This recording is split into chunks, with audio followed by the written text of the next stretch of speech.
इस वीडियो में आपको बेसिक लैंग्वेज का प्रोग्राम बनाना सिखाया जाएगा कि प्रोग्राम को कैसे क्रिएट किया जाता है, फिर उसको सेव करना, लोड करना, एग्जीक्यूट करना सिखाया जाएगा। तो सबसे पहले हम बेसिक लैंग्वेज को ओपन कर लेते हैं। ये जो GW बेसिक ये एप्लीकेशन है, उसको डबल क्लिक कर लें, यानी कि आपने लैंग्वेज को ओपन कर लेना है। लैंग्वेज को ओपन करने के बाद स्क्रीन के ऊपर ये कुछ इन्फॉर्मेशन हमारे पास सामने आ जाती है। तो ये वो इन्फॉर्मेशन है जो कि बेसिक लैंग्वेज के इंस्टॉल्ड वर्जन के मुतल्लक होती हैं। CLS की कमांड देंगे तो ये ख़त्म हो जाएंगी, यानी कि हम कमांड लिखेंगे और कमांड को एग्जीक्यूट करेंगे। एग्जीक्यूट करने के लिए एंटर की प्रेस करें, स्क्रीन साफ़ हो जाएगी, यानी कि CLS क्लियर स्क्रीन के लिए है। उसके बाद हम अपना एक छोटा सा प्रोग्राम लिखेंगे जिसमें जस्ट एक मैसेज को प्रिंट किया जाएगा।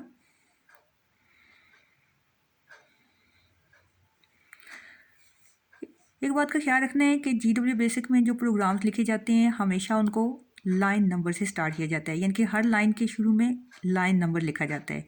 अमूमन हम लाइंस को नंबर 10, 20, 30 की तरतीब से देते हैं, यानी कि हम 10 से स्टार्ट करते हैं और 10 के वक्फे के बाद यानी कि फिर अगला नंबर 20, फिर उससे अगला नंबर 30, इस तरह से देते हैं।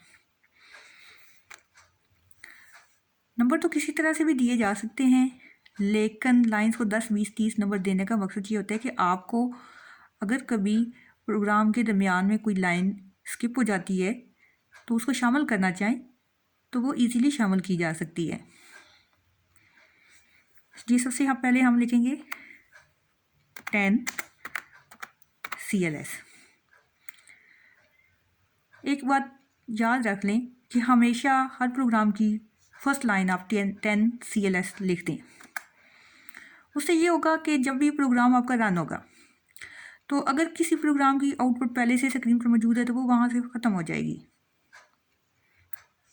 और आपको सिर्फ आपके प्रोग्राम की आउटपुट ही नज़र आएगी। क्योंकि हमने इस प्रोग्राम में सिर्फ एक मैसेज प्रिंट करना है तो इसमें हम प्रिंट स्टेटमेंट इस्तेमाल करेंगे। बस करें कि यहाँ पे हम लिख देते हैं आई लव पाकिस्तान।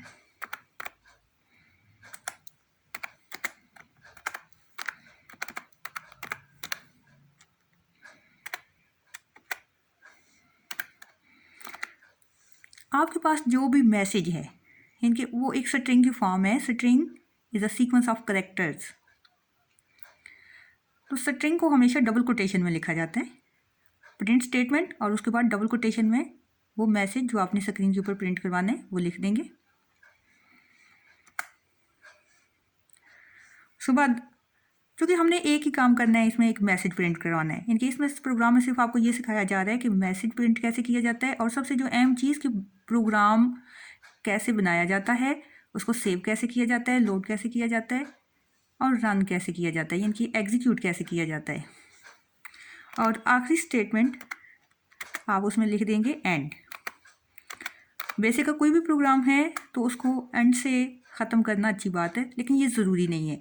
लेकिन आप लोग एक काम ये कर लें कि फ़र्स्ट लाइन हमेशा 10 CLS और आखिर की लाइन जो है वो 30, यानी कि जहाँ पे तो हमारे पास 30 आई है, कोई भी प्रोग्राम होगा तो उसकी कोई भी और लाइन नंबर हो सकता है, उसको एंड लिख लें। वो कमांड जो आपको शॉर्टकट कीज़ और कमांड सिखाई गई हैं वो यहाँ पे आपको स्क्रीन के नीचे भी नज़र आ रही होंगी। अगर आपको यानी कि भूल जाएं तो यहाँ जब आप बेसिक लैंग्वेज के अंदर काम कर रहे होते हैं तो वो यहाँ पे भी आपको नज़र आ रही होती हैं।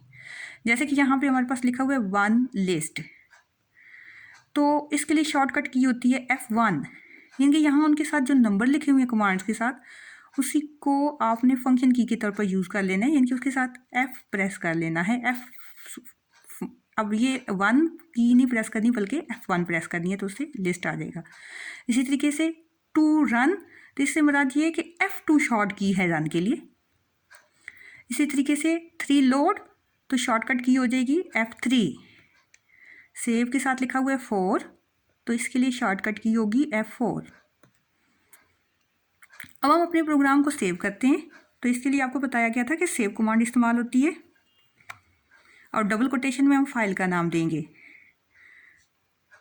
फर्स्ट करेंगे हम इसको नाम दे देते हैं प्रिंट, यानी कि इस फाइल का नाम दे देते हैं प्रिंट। और फाइल के नाम के बाद एक्सटेंशन दी जाती है। तो चूंकि ये बेसिक लैंग्वेज का प्रोग्राम है तो इसमें एक्सटेंशन दी जाएगी .bas। डबल कोटेशन देने के बाद आप एंटर की प्रेस करेंगे, ओके का पैगाम आ गया। इसका मतलब है कि इस नाम से फाइल सेव हो गई है।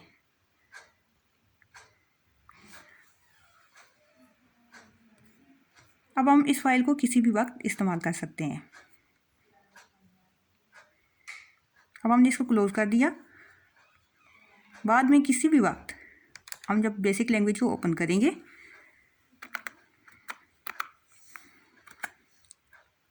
तो पहले से बनी हुई किसी भी फाइल को, पहले से बने हुए किसी भी प्रोग्राम को हम लोड कमांड की मदद से लोड कर सकते हैं। तो लोड और उस फाइल का नाम दे देंगे। अब डबल कोटेशन में हमने लिख दिया print.bas। अब print.bas ऑलरेडी जो कि हमने बनाई हुई है, एंटर की प्रेस करेंगे। अब ओके का पैगाम आ गया। इसका मतलब है कि मेमोरी में लोड हो गई, लेकिन स्क्रीन पे नज़र नहीं आएगी। ऑलरेडी आपको बताया जा चुका है कि लोड से वो प्रोग्राम मेमोरी में लोड हो जाता है, लेकिन स्क्रीन पे नज़र नहीं आता। स्क्रीन पर देखने के लिए आप लिस्ट कमांड इस्तेमाल करते हैं, लेकिन जो प्रोग्राम आपको मेमोरी में लोड हो जाता है और स्क्रीन पर बेशक नज़र ना आ रहा हो, आप उसको रन कर सकते हैं, इनके एग्जीक्यूट कर सकते हैं, उसको चला सकते हैं। अब चलाने के लिए आप क्या करेंगे, रन कमांड देंगे।